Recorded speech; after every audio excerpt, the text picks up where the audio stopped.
Right then, welcome back to the channel. Before we get started, I just have to say, I've just replied to a Matt Letizia tweet on Twitter or X or whatever it's called this week.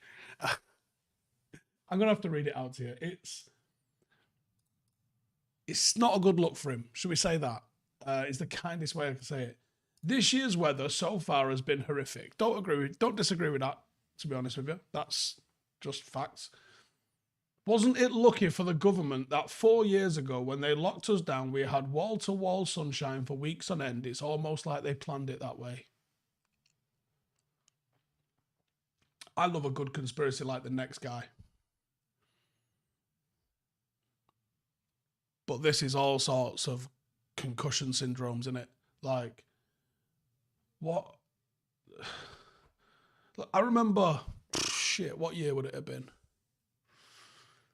Was it 2010? It was like 2010 or 29. I think it was 2009 or 10. It was absolutely cracking the flags. It was unbelievably hot. And we didn't get locked up that summer. So why was it hot then? And why is it raining now? Like, traditionally, April has been really good, hasn't it? For years. April's been absolutely mega for years. I normally go Cornwall in April because it's absolutely redders. But look at it. It's pissed down. Oh, anyway, you all right? Let me know what's going on in the comments. I mean, not what's going on with Matt Letizia, because I think we all know what's going on with Matt Letizia in the comments. But how are you? Are you all right? Let's talk about Raphael Varane. So there is talk that Varane is going to leave on a Freeman's. He's on big wages, and he seems to be picking up injuries at a pretty regular kind of pace at the moment. And it doesn't feel like his heart's in it. I think he's been really good when he's played, but I don't get the warm, fuzzy feeling that United mean anything to him. And you can't have players playing for you like it's a favour. People have to want to be here. So I would say, nah, do you know what? Pop it off. So there is some talk in several newspapers, one of them being the formerly great local newspaper, now disreputable online blog, that Varane, Sancho, Martial's out of contract. Evans, he's technically out of contract. Heaton, I'm not sure what his contractual situation is. Brandon Williams and Mason Greenwood will all be moved on this summer. Howson, Alvaro Fernandes and Hannibal are also said to have chances to leave. Fernandes and Hannibal reportedly have clauses in their loan that will see them move permanently to Benfica or Sevilla, where they are. Sounds like it's not gone well at Sevilla, but it does sound like it's going pretty well at Benfica for Alvaro Fernandes, who I think would have absolutely played this year, wouldn't he? He'd have absolutely played this year with the injuries that we've had in defence after putting up such a good show in the Championship previously. Now, is it a good decision? If you go through them, Sancho, yes, he's got to be moved on. Martial, yes, because he can't be trusted. Johnny Evans, honestly, I don't know why you wouldn't keep him. You're already losing Varane. You've already got your number one centre-half is quite injury-prone. The next report is Lindelof is going to be given an opportunity to stay. You can't get rid of everybody in one summer. And we definitely need to be bringing centre-halves in. I don't know if we can lose two centre-halves. I mean, we was on our, sixth choice centre-half or something this weekend? That tells me that you can't afford to be losing other centre-halves. So, for me, Johnny Evans, out of all of those, I would keep Johnny Evans. I'd keep Tom Heaton as well because he's top, and I don't know what the issue is with keeping Tom Heaton, but again, because he would also qualify under the homegrown thing where you need a certain number, it'd be madness not to, in my opinion. Martial, Sancho, Varane, Mason, Brandon Williams. I don't see the point in keeping any of those. Obviously, on Varane, there's numerous different outlets saying that United are going to let him go for free at the end of the campaign as part of widespread changes. The wages is obviously a big one for him because, like I said, when he plays, I think he's been great for us this year. I think him and Johnny Evans have actually looked really, really good when they played this year. And then, like I said, according to Football Insider, it seems like United do want to keep hold of Lindelof as well, and they've accepted him as someone that you can keep hold of, surely as backup, because he's not good enough to be, a team that's challenging for the title doesn't have Lindelof as their starting centre-half. But I think he's all right as a backup. But on the all right as a backup thing, I don't actually know if that's the case, because looking at the performance that Willy Kambala put in, I don't think I've ever seen Victor Lindelof put in a performance that good. So why would you keep him? I think he's decent on the ball. But I think defensively, which is the primary job of a centre-half, I think he leaves a lot to be desired. I don't think his awareness is very good. I don't think he's tenacious. I don't think he's got a great defensive instinct. And I see more of that in Kambala from one run-in. You got Kambala, you have Evans. You're surely keeping one. Maguire's not been mentioned this, but surely you're going to be keeping only one of Maguire and Lindelof. I don't know why you would keep both. Real hangover from a previous time. You're obviously going to have Martinez, hoping he's fit, and then I think you've got to go to the market and bring in, a 30, 40, 50 million pound centre half to play. It makes leaving the likes of Ted and Mengi, letting them leave, look really, really short-sighted.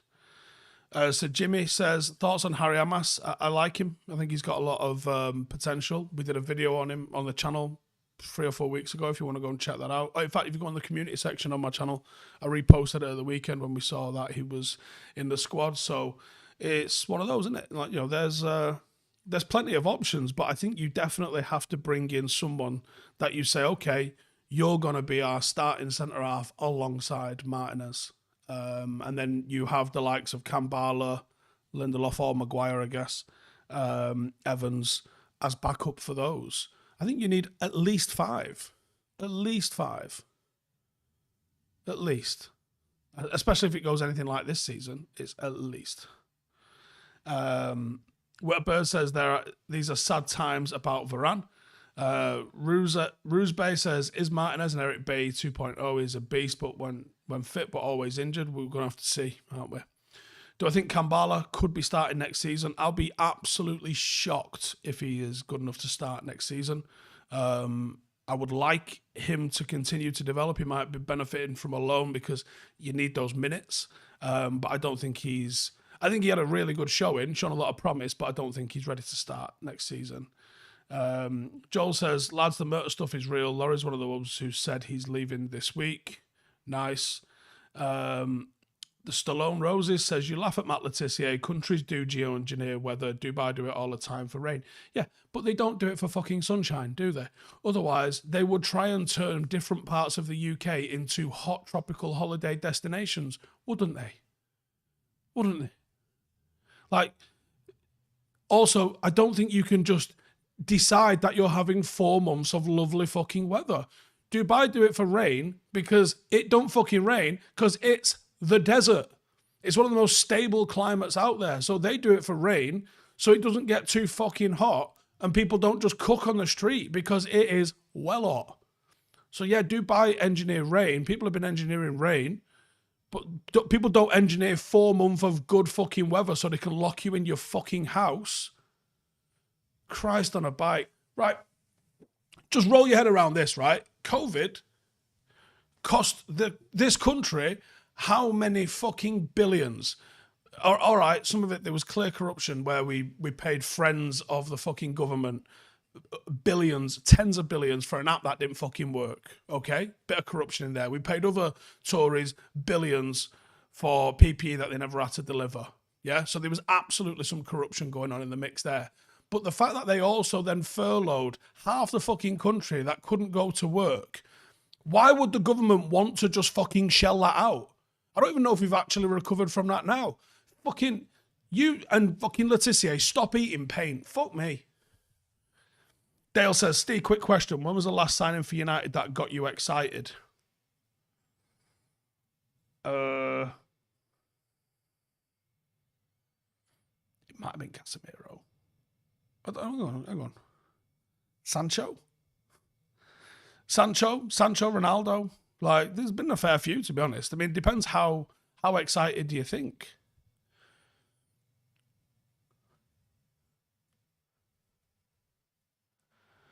Dave says, did I hear Carlo on the Devil's podcast talk about the number of shots we have against us? I tend to agree the number of shots isn't that big of a deal because most are blocked or off target. No, it is a big deal because it shows you're not in control of fucking games. Like, I think Arsenal are one of, say it quietly and hope no Arsenal fans are listening. I think Arsenal are one of the better football teams in the country at the moment. Why is that? Well, defensively, they're really good. And also, they're really good with the ball. And Arsenal, I think, let me just have a quick look. I think they've conceded about a fucking quarter of the amount of shots we have.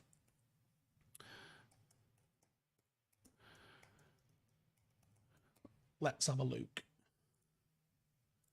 So, no one's made more saves in the league than Onana. He has made them. Oh, sorry. No, he's got the best save percentage. He's made 118 saves. Sheffield United have made 133 saves. His save percentage is 75.5%, and then it's West Ham's at 74, Liverpool at 73, Everton 73. Arsenal have had to make... So we made 118 saves. Arsenal have made 45. It's like a third or something. 45 saves. 45 saves. I feel like we've had that in games. 45 saves. They've only allowed 69 shots on target. We've allowed 163. So were you saying that a lot of them are blocked and this, that, and the other? Look, Sheffield United, West Ham, Burnley, Luton, and Brentford have all had more shots on target against them than we have. But we've also still nearly had 3 times how many Arsenal have had. So it's not fucking good enough, really, is it? Why are we looking at a fucking negative goal difference? I'll tell you why. We're not scoring enough and we're not keeping enough clean sheets. Or we're conceding too many goals. Like, the clean sheet percentage that we've got is really good. I mean, it's not as good as Arsenal's, but it's good.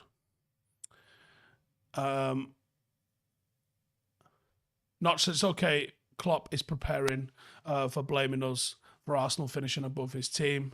Wouldn't surprise me. Daniel says, we can't control pressing and playing a deep defensive line. Huge gap in the middle. True. Mark says it is. Big deal. Chelsea won by a deflective goal. Liverpool in the FA Cup scored from deflections. Yeah, it matters.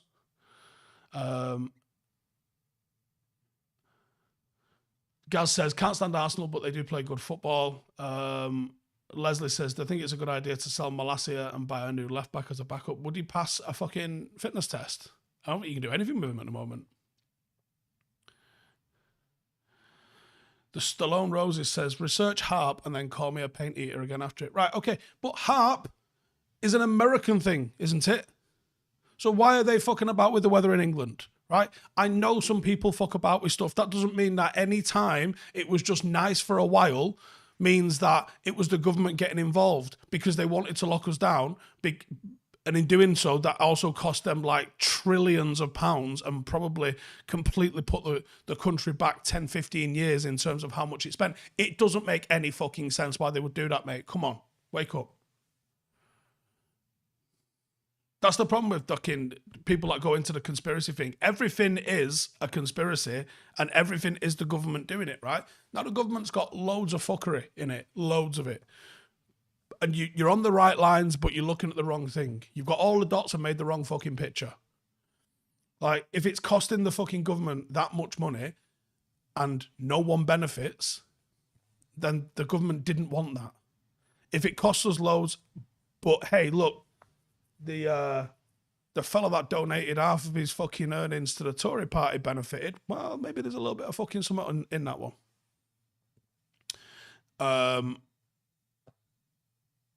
Millsy says, can't believe that we're potentially letting Varane leave for nothing when he's an outstanding player that's miles ahead of Maguire.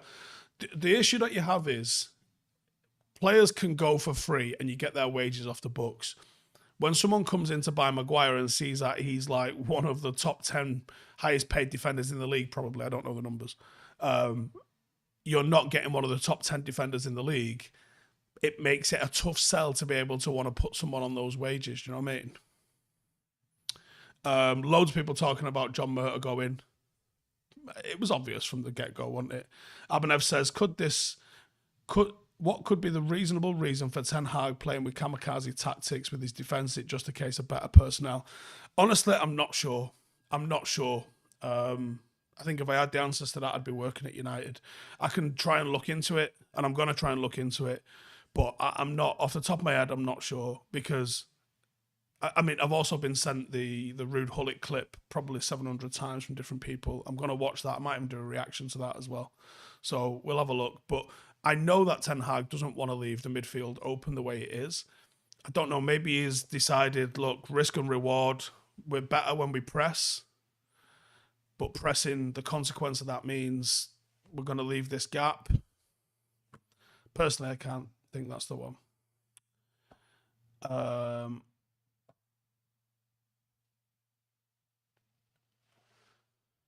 Do I think there'll be too much upheaval with Jim coming in to allow on-field progress next year? I hope not. No, I think you can. Partib says, you missed my super chat. Let me find it. If I can find it. Varane's being our best and most available defender. I think I answered that, didn't I? Yeah, I did answer that. Yeah, I tend to agree. Mike Keegan says, derail time. What conspiracy do I 100% believe in? 9/11. The official story of 9/11 fucking reeks. My eyes tell me that that building was demolished. And you won't tell me otherwise. I think I saw a thing where it was like the top reached the bottom at like the same speed as a bowling ball would have done if you'd have dropped it off the top, which means that the floors underneath it offered it no resistance, which means the official story of it pancaking down onto each other, and like there would have been half a second or so at least while it dropped onto the next one, over 100 and some floors. It took minutes to collapse probably, but it didn't. It was down in like 11 seconds or something, which means what's going on there. And then the other one goes the same way. Bit mad, that, isn't it? Why not only collapse from above where the plane hit it? I think the plane hitting it was real. I don't think it was CGI, which I have seen some people say. But then you got to look at Building 7.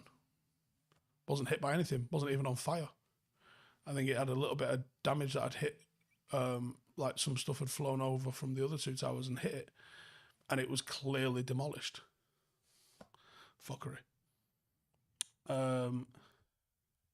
Rocky says, you believe the worst conspiracy of all of them. I see what my eyes are saying.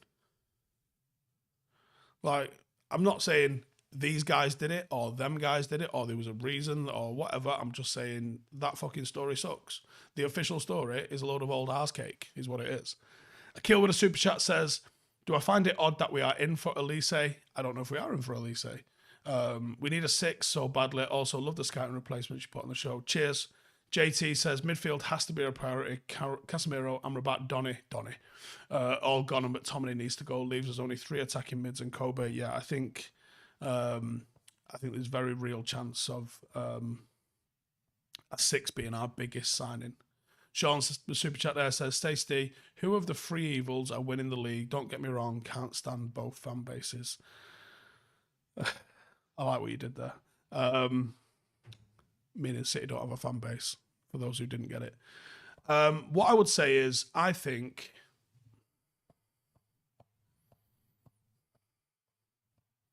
if City decide to, they can just win the rest of the games. And to me, glancing at it, I haven't looked into it in depth, their running looks the more straightforward. But like I said earlier, I think this Arsenal team are genuinely very good. Genuinely very good. So it's one of them, innit? We will see. There's a lot of football still to be played. It's 7 games. It can flip a lot in 7 games. Wazoo says, reckon Anthony's half decent form. That's a stretch. And more likely departures of Greenwood, Sancho and Marshall means that he will stay next season. Personally, don't count on him as a starter week in, week out. Yeah, I don't think he would go, because I think what United can't do is just have a fire sale and get rid of everyone, because FFP is real to us. So if you're taking massive hits, like you let Anthony go, who's going to give you 80 million for him after watching how he's performed this season? Anybody? Nobody, right? So what are you going to get for him? 40? Maybe? 50? No? So you want to lose half of your money and then not have your player? I think they'd rather have the player, to be honest with you, and then see what could happen. I don't know. Nicolas Cage says he remembers being in the room. That's more believable than any of Nicolas Cage's acting, to be honest with you. So, yeah, I will believe him. Ant says, I know Expo strategically placed charges synced. I'm assuming that's 9/11 related. Velvet Thunder says, within reason, ideal 11 for next season, in and out. I've done a whole video on that if you want to go check that out. But like I said, there's tons of options for who would be a great number 6 for us. Tons. There's probably a good 5 or 6 very obvious candidates to be a new centre half for us. The good players are out there. You just got to go sign them.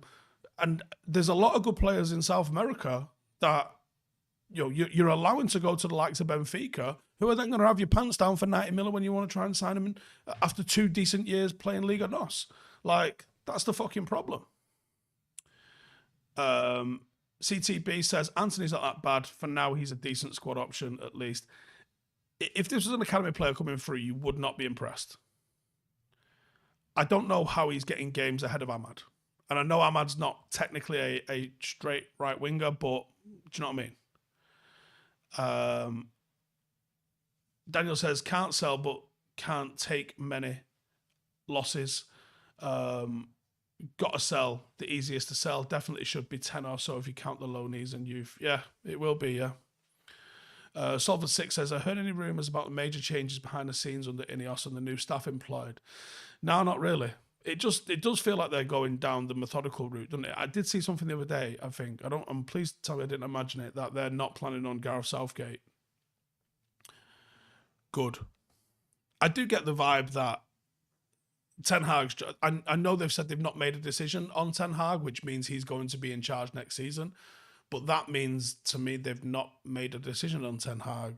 And that, to me, is problematic. Like, I think they need to be making a decision on Ten Hag. Even if you just say, he's got 12 months to keep his shit. I think that'd be fair. I think that would be fair. Who's the worst linked to us so far, and why is it Ross Barkley? Ooh, don't know, you know. I don't know. There's been some absolute clang. Every year we get some hilarious... Like, for the last couple of years, I've been standing outside Old Trafford having to review fucking Mo Salah to United. Like, no, 0 out of 10. Not happening. Why would you even fucking write that?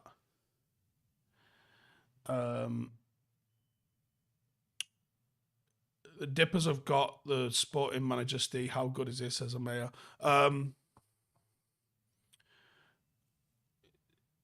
Could be very good. Does have an excellent, very well-defined style of play, very attacking, very open, very what people would consider modern. Think it's a little bit different to how Klopp has been playing it, but I think it's similar enough that the players should be able to adapt to it. It'll be interesting to see. I think he's a decent manager. I think they've gone out and got, the current Ten Hag. What Ten Hag was 24 months ago, if that's who they've brought in. So we shall see. But, as always, the recruitment has to be right for him. So let's hope it's not. Let's hope it's dog shit and they get rid of him. And like I said, he's going to have a hard time following up their greatest ever manager and delivering more than one title in 34 years. So we'll see, won't we? Anyways, I'm going to wrap it up there, as always. Cheers for tuning in. Subscribe and that, innit? See you in the next one. Hey, thank you for watching the video. If you are new around these parts, then don't forget to subscribe. My channel is proudly supported by my community on Patreon. If you'd like to get a little bit of extra content, a Discord group, meetups, five-a-side games, weekly podcasts, behind the scenes, and even an occasional bit of transfer news as and when I get it, then for the price of a pint, you can show your appreciation for the content that we make and get some goodies for doing so as well. Check the link in the description or click the button right here. You'll also find all of my socials here too if you